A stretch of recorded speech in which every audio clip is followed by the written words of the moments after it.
السلام علیکم ناظرین حکیم الطاف آپ کی خدمت میں حاضر ہے۔ آج میں آپ کو ضیق النفس، تنگی سانس کا اکھڑنا یعنی دمہ کے بارے میں بتاؤں گا۔ یہ پھیپھڑوں کا مرض ہے۔ پھیپھڑوں کی باریک ہوائی نالیوں میں تشنج ہو کر سانس دقت سے آتا ہے، مگر شیخ الرئیس کے نزدیک سانس کی تنگی کسبۃ الرعیہ کی شاخوں کے تنگ ہو جانے سے پیدا ہوتی ہے۔ دمہ دو قسم کا ہوتا ہے، دمہ خشک، دمہ بلغمی۔ اگر بلغم نہ ہو تو اسے دمہ خشک کہتے ہیں، اگر بلغم ہو اور رکی ہوئی ہو تو اس کو دمہ بلغمی کہتے ہیں۔ یہ مریض کے گلے پڑ جاتی ہے اور پریشان کر کے رکھ دیتی ہے۔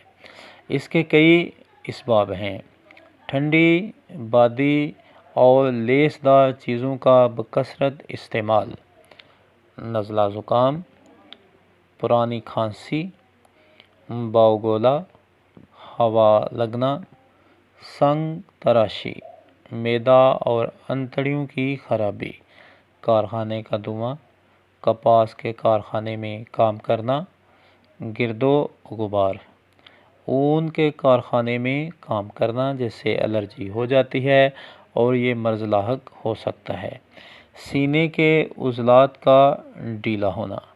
اس کے علاوہ سگریٹ نوشی اور کثرت شراب کے پینے سے بھی یہ مرض لاحق ہو سکتا ہے۔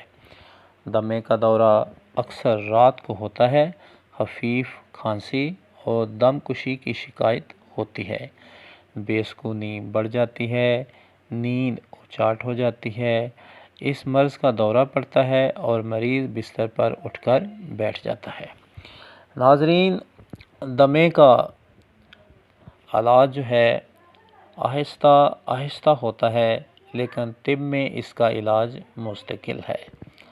اللہ تعالیٰ نے اپنی پیدا کردہ نایاب جڑی بوٹیوں میں مرض دمہ کا علاج رکھا ہے۔